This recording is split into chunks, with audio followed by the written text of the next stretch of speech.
Welcome back to the Everyday Entrepreneur. In this episode, I spoke with Heather Barber, a serial entrepreneur who is in 5 different companies and is absolutely crushing it. She is a mom, first and foremost, but she is an absolute business woman. She is in so many different aspects of business, and she has a firm belief in multiple streams of income, having a competitive mindset to bring yourself to the next level, as well as making sure you are chasing your dreams as a business owner and just enjoying life along the way. So enjoy this episode where we break down her journey, her mindset, and where she's headed.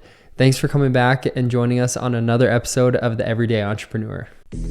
Welcome to the Everyday Entrepreneur Show. My name is Cameron Ure, a real estate agent, investor, and entrepreneur. This podcast is for the everyday person all the way to the CEO wanting to build, grow, or scale their business to the next level. Our goal is to educate, network, and motivate so all of us can become everyday entrepreneurs.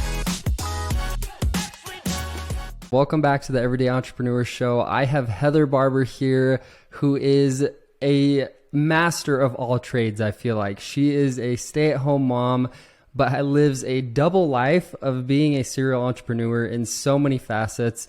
Heather, thanks so much for joining us today. Hey, I'm happy to be here. Yeah, so to kick things off, I mean, we were just talking, you have tons of experience. I mean, you've done a handful of things, but you were just saying that your main focus is you're a stay-at-home mom. You're a mom. And so the one thing I wanted to start with is, how have you juggled your business growth while being a stay-at-home mom? Number one, it's not easy. Let's just lay that out on the table. Totally.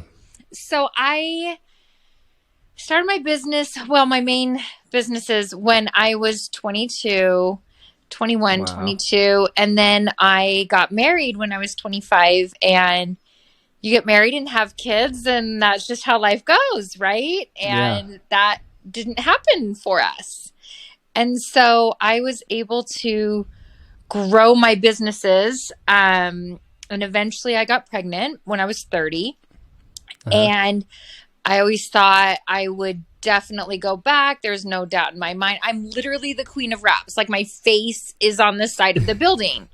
And so I'm like, oh, I'm definitely going back. And so I had a hard pregnancy pretty much from day one. And then my oldest daughter was born with a horrific amount of health problems. So I felt like that entire 8 or 9 months of pregnancy, I was getting my team in place, knowing that I was going to step away, but then I'd be back.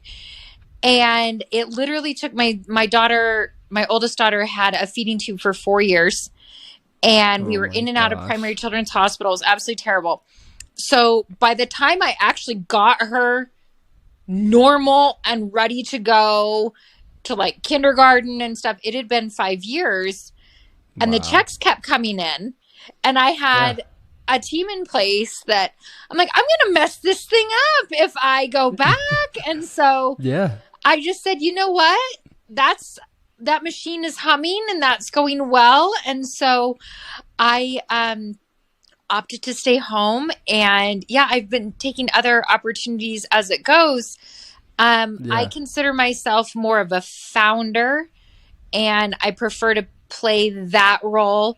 The minutia of the everyday of running a company is not interesting to me, but the puzzle of figuring it all out and going through the hard times and all that kind of fun stuff is my thing. The growth phase is more my jam, and I'm lucky that I realized that. And then set it and forget it.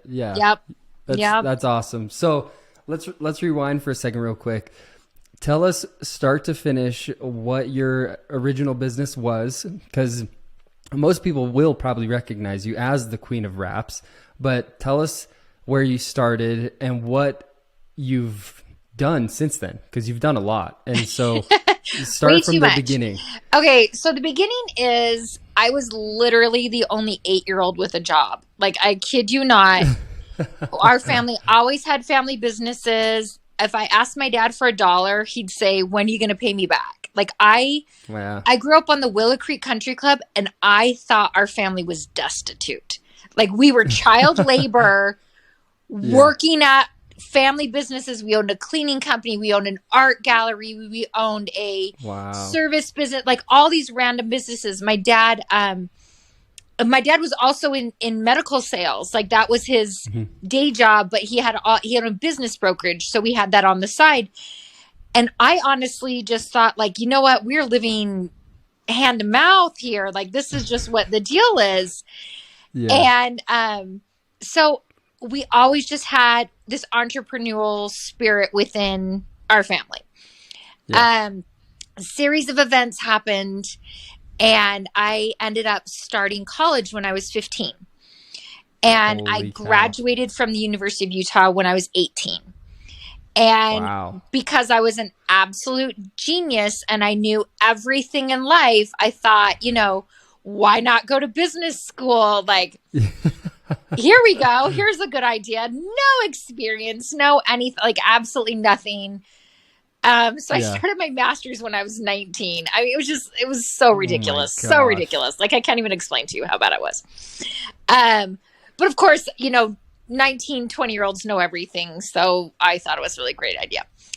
So I go, and then I have 2 brothers that are very close in age to me. I have one that's 18 months older and one that's 18 months younger. And like I said, my family always had family businesses. And my younger brother came home from his mission.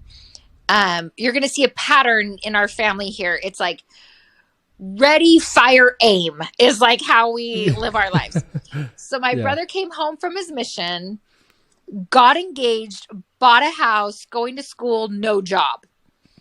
Wow. And my dad says, okay, here's the thing. I need a tax write-off this year. Like, pick out a business. You can run that, and that'll be your job, and I'll buy it, because he owned a business brokerage. My father owned a business brokerage. Yeah. And my dad, so my brother said, okay, I really want this inflatable company. Like, I'm talking like giant gorillas in car dealerships parking lots.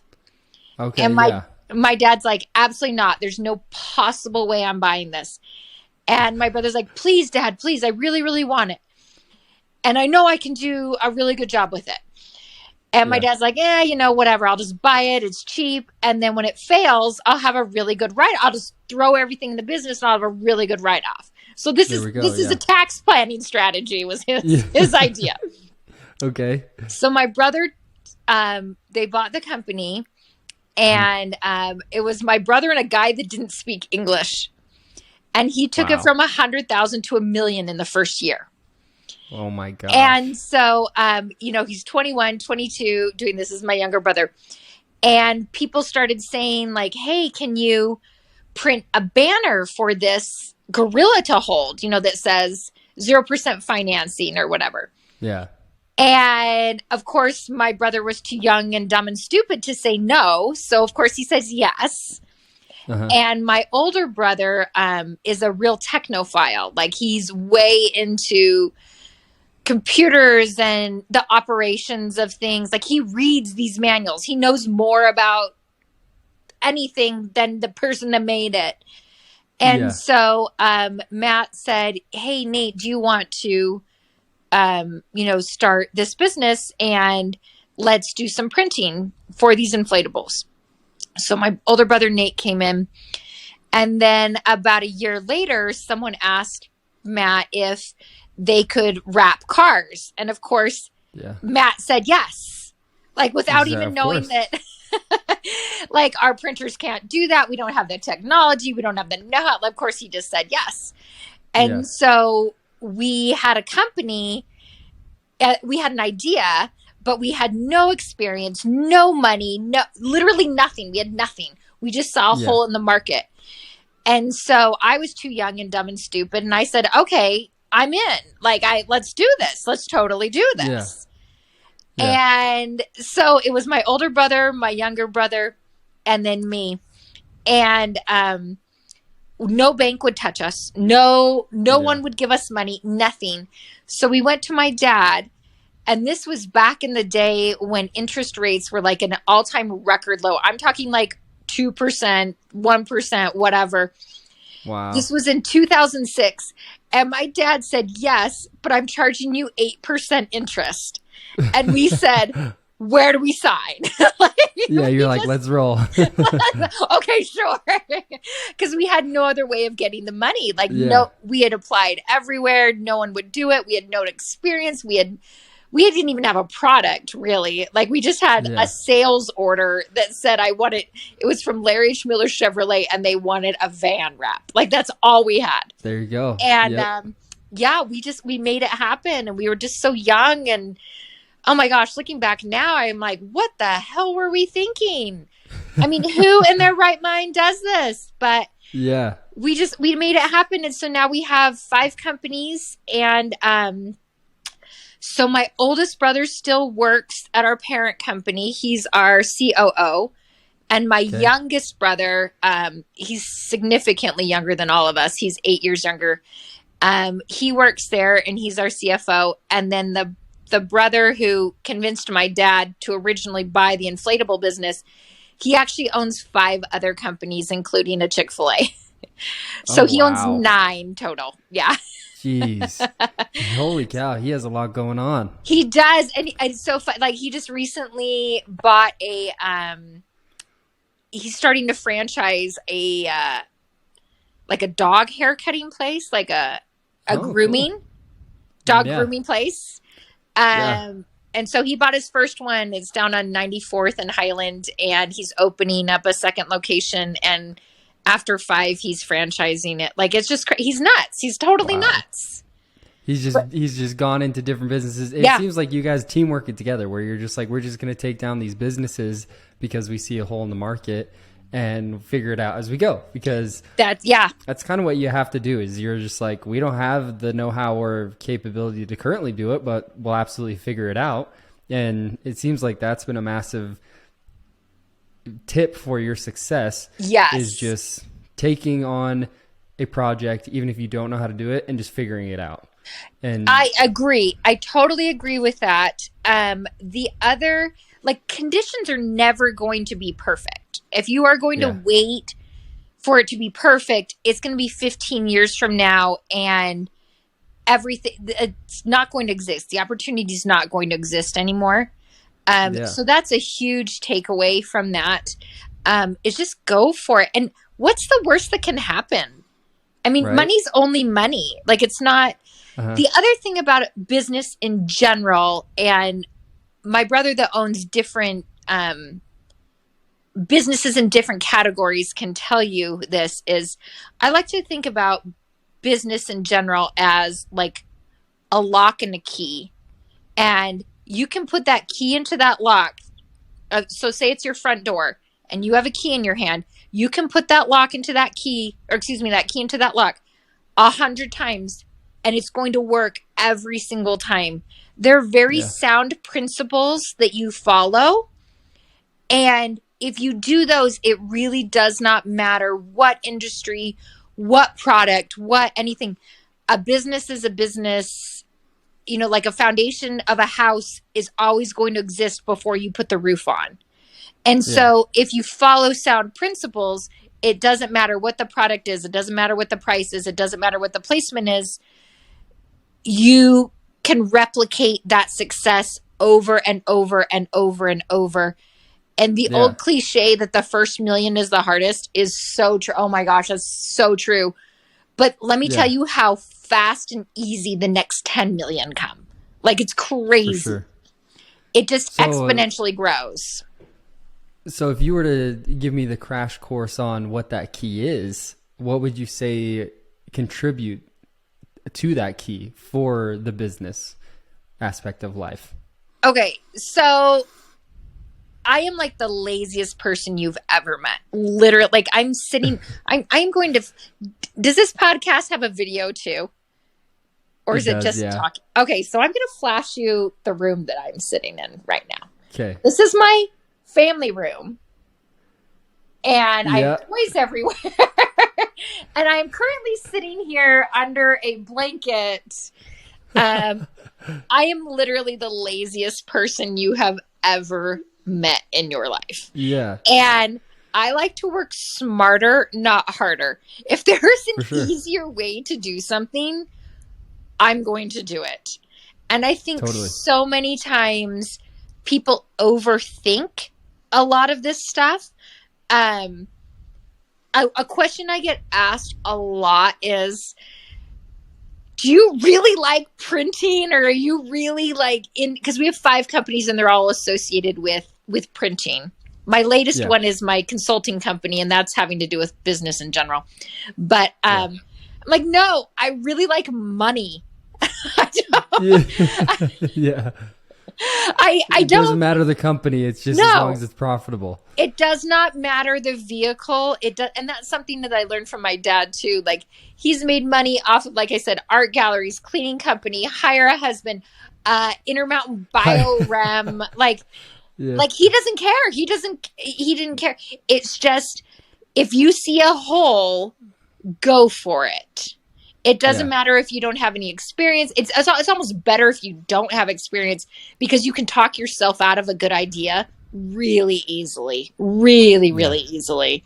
And the other thing is, I've never, and this is unusual for a woman, and now that you have a daughter, I think you could probably see this, is that, and you have a wife that has gumption too, that grew up in a family that has gumption, but a lot of girls are timid and feel repressed and are not valued for their opinion and are not encouraged. Okay. And I never grew up in a family like that. I was treated the exact same as my brothers. And okay, you want to do that? No problem. We're going to do that. Oh, you want to play lacrosse? You've never played lacrosse before? Okay, let's go get you a mouth guard and a stick. So totally. I never had fear, ever.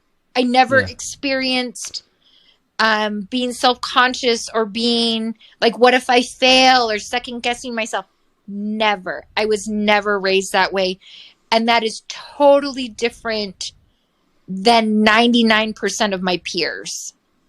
And so, and I try to instill that in my girls. Like, it doesn't matter. Go for it. Like, who cares? Just, if you fail, great. Now you know not to do that again. Yeah. And girls, especially women, girls, like, it's like, take your seat at the table. You have every right to be there. You have every right to do these things, and you're going to do it better than these men are. Like, let's just be honest. Like, you have every right, and it's owning that that I feel is important. That's another key in the lock. Yeah. So there's the aspect to the business vehicle isn't as important as the profit and loss sheet, technically. As long as that looks good, the vehicle, it doesn't matter. And then the other aspect is, you just have to get after it and just have the confidence to know that you got it. And it doesn't even really matter if you don't have it, but if you can have the mental mindset and the confidence that you do, you'll figure it out regardless. And for those that are male, female, whatever it may be, a lot of times just the mental capacity, people just think like, I don't have what it takes, when in reality you're shortchanging yourself. You have more than what it takes. You just have to do it. And so I want to ask, for your 5 companies you currently have, it sounds like 4 are in a similar industry. And then the 5th is something newer that is now consulting, because you've had a massive amount of success. You've started to be able to teach that success to others. What has been your main focus for business owners to take them to the next level? How have you been able to help those around you do so? Okay, so honestly, I give a lot of pep talks. like, That's amazing. It's true. People need it. It's really, when I walk into a company, 99% of the time they're doing everything right, but they're second guessing themselves, and they're afraid to make a mistake, or they're over analyzing everything. And 99% of the time I am going in and saying, being a cheerleader, and just, hey, you got this. Let's try this. What's the worst you're not going to die. You're not, totally. Nothing's going to happen. Like, someone isn't going to come and take away your kids or whatever. Like, what's the worst that can happen? This new product fails and then you tweak it and relaunch it. Like, what? That's the worst that can happen. Let's go ahead and try this. So I feel like, I have a quote consulting company, but I feel like I'm a cheerleader. So I've been doing a lot of motivational speaking and that type of thing. Just, hey, you guys can do this. And I did not grow up in this environment. Like I said, I always had cheerleaders around me. My parents were extremely supportive of literally anything I did. But I find a lot of negativity surrounding these business owners, especially let's say, for example, your dad's always been an engineer and the family has always had a steady paycheck or whatever. I feel like a lot of people have families that aren't super supportive and are not their biggest cheerleader, and friends that are naysayers. And if that's the case, get a new circle.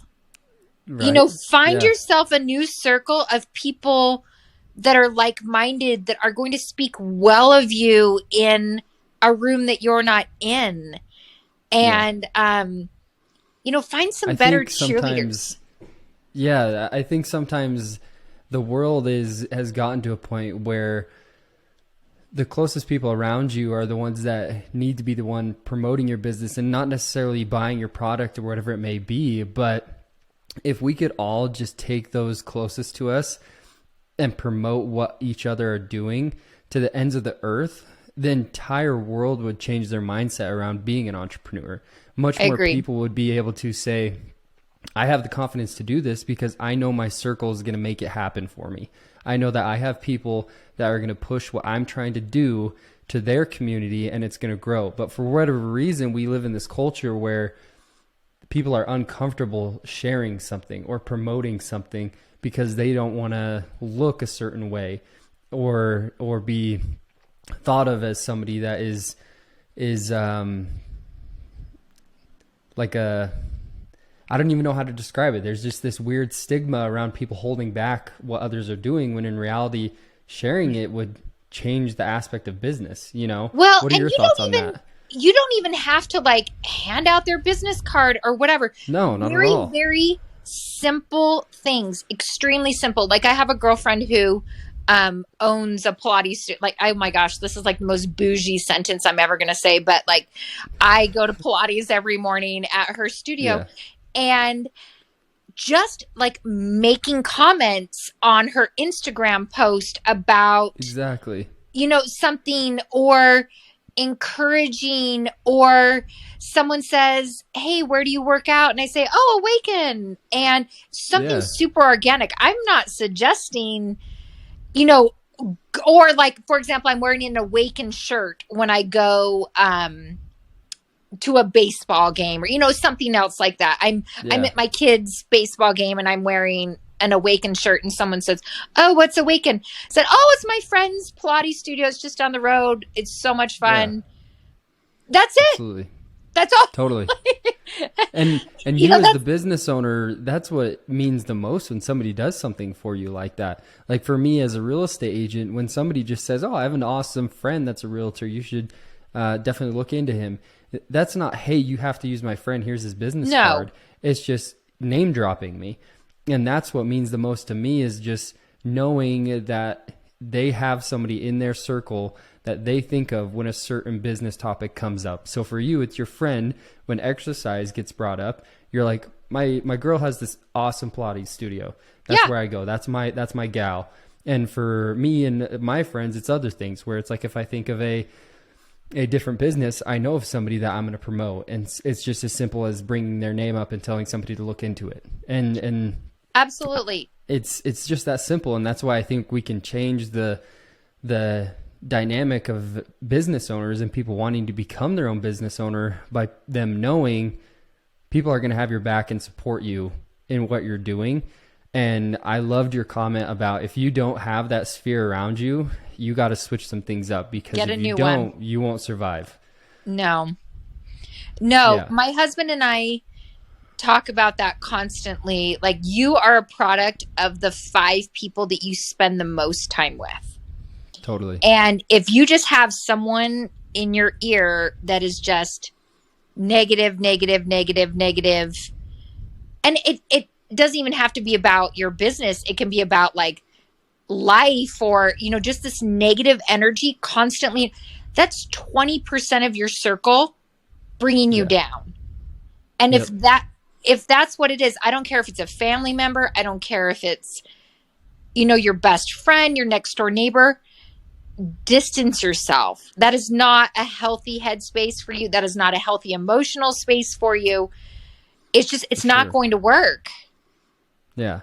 And I think a lot of people think, "Hey, I have to cut this person off to do that." But in No. reality, you don't have to cut them off. Just distance yourself to the Yeah. point where it's not a like, "Hey, you're bringing me down. I don't want to talk to you ever again." It's a, "I'm going to fill my time with other things, and you're going to have a place and time in my life, but I'm going to choose that for you.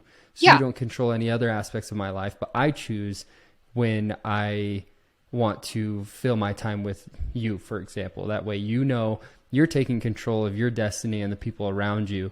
And it's so interesting that you bring up all of these things, because we started this conversation talking about different aspects of business and how you've just kind of jumped into things.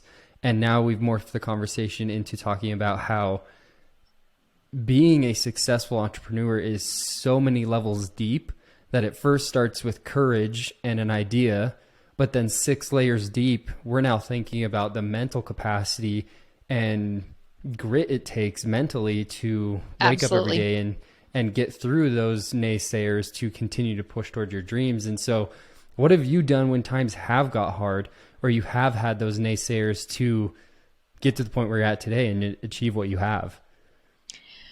Oh. um okay. So that's an interesting question. I I don't have any naysayers in my life by Yeah, design. of course. Um, the other thing that I want to say is like attracts like. Hmm. So I married a man who literally, like, I could tell him anything, like, "Hey, I'm buying a rocket ship. I'm going to Mars tomorrow, and I am going to do the following 19 things." And my Yeah, husband would say to me, "Okay, great. What time do you need me to watch the kids?" Like, that's who totally. I married. Yeah. So like attracts like, and I'm a lot to take. You were my next door neighbor for a while. Like, Yeah. I walk into a room and you either absolutely love me, or you're like, I am never going to talk to that person again. Because I'm a very intense person. Yeah. So people don't naysay to my face. Like, Interesting. they're not going to. The So like attracts like is that people with big ideas and big dreams and big support and big cheerleader, that's who I attract. That's the energy that Yeah. I'm putting out, and that's the energy that I receive back. So that problem doesn't exist in my life. I I don't like that. I don't have So that. what I've been reading books recently, and an idea that continually pops into my head is there's a point in your life where you have to envision who you want to be, who you want to be when you walk in a room, who you want to be as a business owner. And if you're not there yet, you have to start becoming that person and acting that way now, because the way you treat yourself is going to attract, just like you said, likes like. And so once you start to become who you envision, automatically you're going to get the resources, the network, and the people around you to become what you've envisioned yourself as. And you, it sounds like, have just owned who you are, have told yourself repeatedly, this is who I am, this is what I'm going to achieve, and if you don't like it, there's not space in this car. No. And or there's not space in my rocket ship. That's probably Yeah. a better example. And so Yeah. I love that, how you are just on a mission and there's no stopping you. You either get on for the ride or you'll never catch up. And so Yes. And where well, I want Go for to it. add to that. I don't mean to interrupt you. I want to add to No, that. please. So my entire life has led me to this point. So when I was young, I always knew I wanted to be like extremely involved. I wanted to have lots of kids and I wanted to be extremely involved in their lives. And I wanted to be what my mom was to me. And Okay. I didn't want a nanny, and I didn't want someone else raising my children. Yeah. And I knew that I have champagne taste. And so I knew that I didn't want a man taking care of me. And I knew that I needed to make my own money. And because you never know, like your husband could be hit by a truck tomorrow. Like you never know. Yeah. You can't rely on anyone else to take care of you. So Totally. starting like way back, I started college when I was 15 so I could enter the workforce, so I could I realized that I got to get on this. I got to get this together. So I had my eye on the prize from the very beginning. Like I said, I grew up on the Willow Creek Country Club. That was my goal, was to eventually be one of those people that lived in Willow Creek and had this, giant house and all these kids and just living the life. That was the goal. I knew that from the beginning.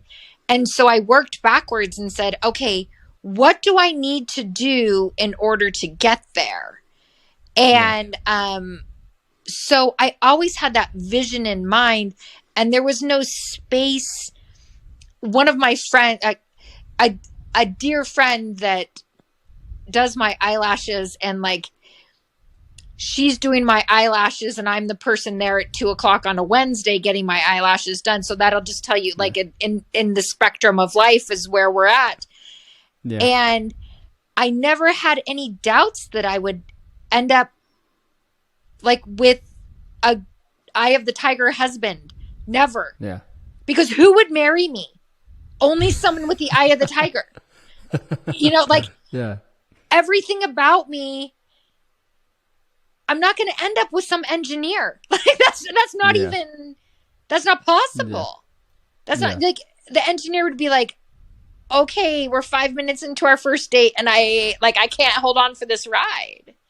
So I knew what I wanted from the beginning and I've just made it happen over time. So the old Stephen Covey, like begin with the end in mind.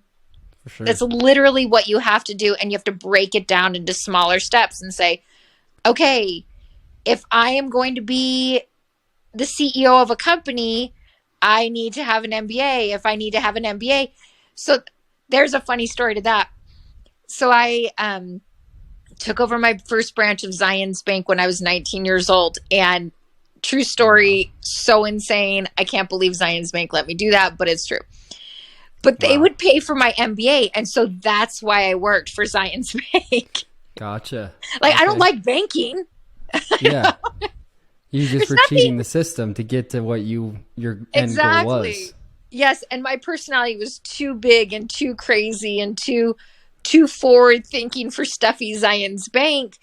But I said, thank you very much for that free MBA. For sure. Yeah. Use that as a stepping stone, whereas other people would get a job with Zions Bank and be like, that's it. I made it. Yeah, I'm making 40 grand this year. Like, this is going to be great. Here's my steady Eddie job. Yeah. And I used it as, hey, this is my time. I realize I absolutely hate this, but thanks for the free MBA and thanks for all the training and have fun, So yeah. You have to, there's steps you have to take, in order to get what you want. So I graduated debt free. I got all scholarships for my undergrad. Science paid for my grad work. Like, I was ready to work. I bought my first house when I was 20. Like, I was ready. I knew what I needed to do to be successful, and I just made it happen. Yeah. So to recap, pretty much what you're saying is you've had this mindset since day one. You told yourself, there's no way I'm going to settle for anything less. Mm-mm. And I think that's the plague of today's era is people are complacent. They're totally cool with that $40,000 a year job. And that there's so much more to life than that. And obviously it takes time. And if that's where you are, I'm not naysaying any of those things. It's just, you have to know that that's just the beginning. That's the stepping stone, like you said, where you have to take the steps to grow. And as long as you don't have that complacent mindset, you can achieve whatever you want. And I think a lot of people are just stuck in this realm of, these are the cards I'm dealt. I'm just going to play as best as I can with them. Yeah. When in reality, you can throw those out and play a completely different game if you choose to. And you've embodied that. You've said, this is the game I'm going to play, and I'm going to play it once, I'm going to play it twice, and I'm just going to rinse and repeat until I've hit the point where I want to be at. Mm-hmm. And so to wrap this whole conversation together, what would be your driving factor, your why that has given you that mindset to not be complacent? What is your goal, I guess, at this point? Where are you headed? Right now I'm buying time. So you either let me rephrase. So I'm buying my time back, I guess. Okay. So money is a tool, and I want more money so I can buy more time. So, we have a place, we just bought a place in Newport, out on the peninsula, and I want to spend as much time there as humanly possible. Okay. Yeah. So let's work backwards. How do we make that happen? So my husband can't be tied down to a desk. Yeah. My kids need to go to private school in order to get the education that they need to miss 60 days a year. Yeah. I need the money to get down there once I'm down there, doing. So I'm buying experiences. I'm buying time. I'm using that. And so the caveat of that is the reason I want to spend the most time that I can in Newport is because I'm investing in my family. I'm investing in time together with them. Some people invest in nice watches. Some people invest in, I can't even think, a bakery or, whatever. Like, I am investing time into my family. And like I said, I'm an older mother. I had my first at 30, my second at 37. I'm 41 right now. Like, this is the time I want to be spending with my kids. I don't want to be working a 9 to 5 right now. I don't want to be, when my daughter calls me and says, "Oh, I forgot.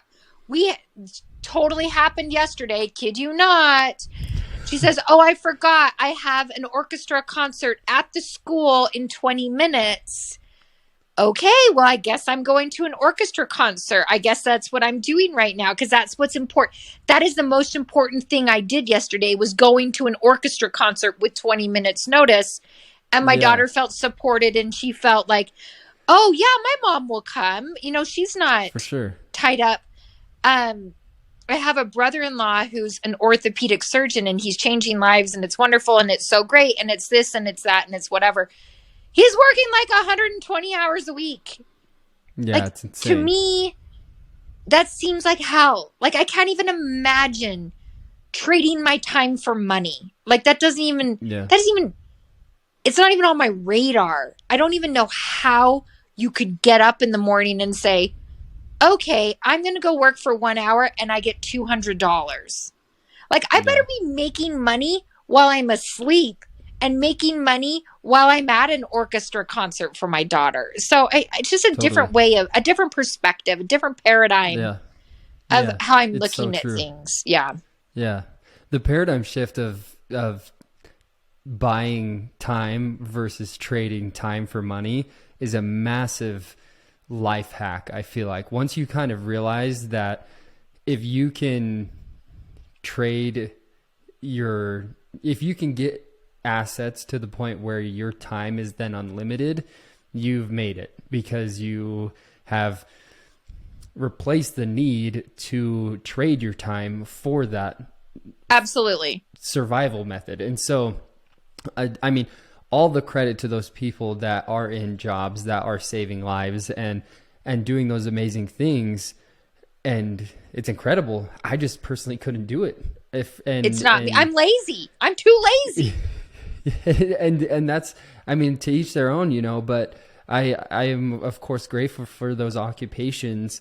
It's just, if you can find a way to chase your passion, but build it into a way where you're not trading your time for money, I think that's where life starts. I think that's where everyone should strive to get to, because that's the purpose of life, is to not have to be stuck to something just to survive. Instead, absolutely, you'd be able to choose the activities you do on a daily basis because you've built infrastructure in the background that is supporting you to chase whatever you want. And so, to tie this all together, I know this has been amazing. You are phenomenal. Thank you for jumping on this episode. But you've built these businesses. You've built this life for yourself. You are chasing your dreams. Tell me about your nonprofit that you have going on, and jump into that for me. Okay, so this is something I'm extremely passionate about, and this is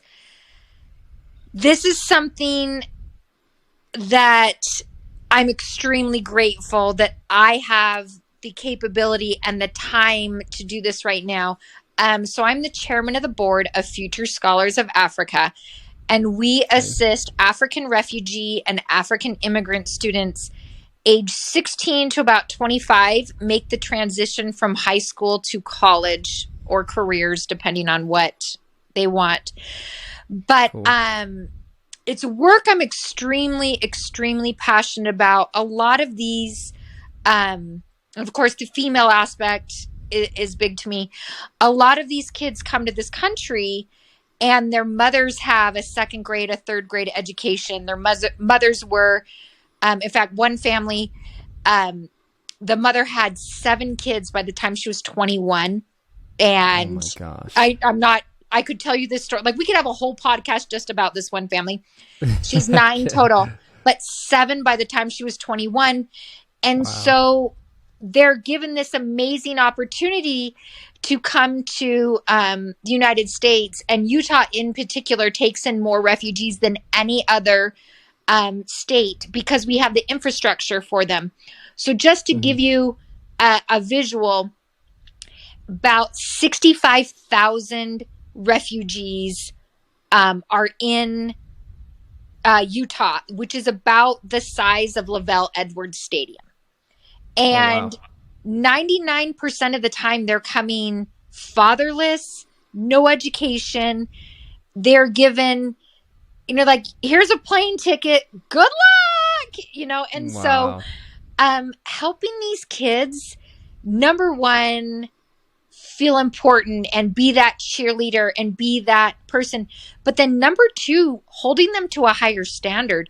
99% of them don't have anyone in their family that's graduated from high school. And so they graduate from getting graduated from high school is a huge, big deal. It's giant. It's massive. Yeah. But getting them from high school to college and career, that's literally like saying, okay, go fly to the moon tomorrow and then let me know how that goes. Like they just have no vision of what that looks like. And so we're just helping these kids. And it's the old Mormon ad that love is spelled Time. And we are mentors to them. Yeah. And I am now investing my time and my resources into helping these kids make those transitions and helping them be self-sufficient and helping them, because these scholarships are available. They just don't even know like what building to show up at. It's simple as that, like driving them to the building, helping them meet someone. One of the kids was intimidated because he went to a little, like an information brunch, and he took a bite out of a bagel and he said, "Oh, these donuts are stale." And so a white kid looked at him and said, "Those are bagels." And he didn't know what a bagel was. Yeah. And he was so intimidated, he left the meeting. He didn't even get information about going to the U or whatever. Yeah. So it's just supporting these kids and getting through it. So here's my shameless plug, fsautah.org. And we can put it on the website, put it on everything. But if you have time or resources, we are teaching these kids basic things like building a personal brand, writing a resume, making a LinkedIn page, interview skills. I am talking super, super basic things. And I need your time. I don't need your money. I need your time. I need anyone who's professional. I need you to reach out to me. And I need you to say, Heather, I am ready to help someone. And I'm going to give you 15 names. And I just want you to sit down with these kids and be their cheerleader. Just show them what success looks like and show them that you are interested and you love them and that you are wanting to help them, because they have the capacity to do all of these things. They just don't know what success looks like. They don't know what the end goal is. They can't even envision, getting food every day, let alone, becoming, a doctor or a lawyer or whatever, an engineer. Yeah. Like they don't even know what that looks like. So I'm counting on everyone that's listening to this podcast, fsautah.org. Okay. And reach out to me. We need your help. Okay. All right. Well, we'll put it up. We'll put it on this episode. And awesome. That's the whole point of what my vision behind what I do is because all this money and time is great and awesome if you can get to that point. But it's truly for the goal of being able to give back, whether that's to your kids, to others, to foundations you believe in, or things that you believe will change the world that you're focused on. And that's why I'm so grateful to have you on this episode, is because you embody that. You've taken business on and destroyed it. You've killed it, knocked it out of the park, and now you're circling back around, spending time with your kids and giving back to the world by building this nonprofit. And so, Heather, thank you so much for this episode. You're the best. I appreciate your time. And for those that are listening, definitely check out fsa.org, correct? fsautah.org. fsautah.org. Future Scholars of Africa, Utah. Okay, great. The link will be in the comments to this episode. But thank you, everyone, for listening. And we'll catch you on the next episode of The Everyday Entrepreneur.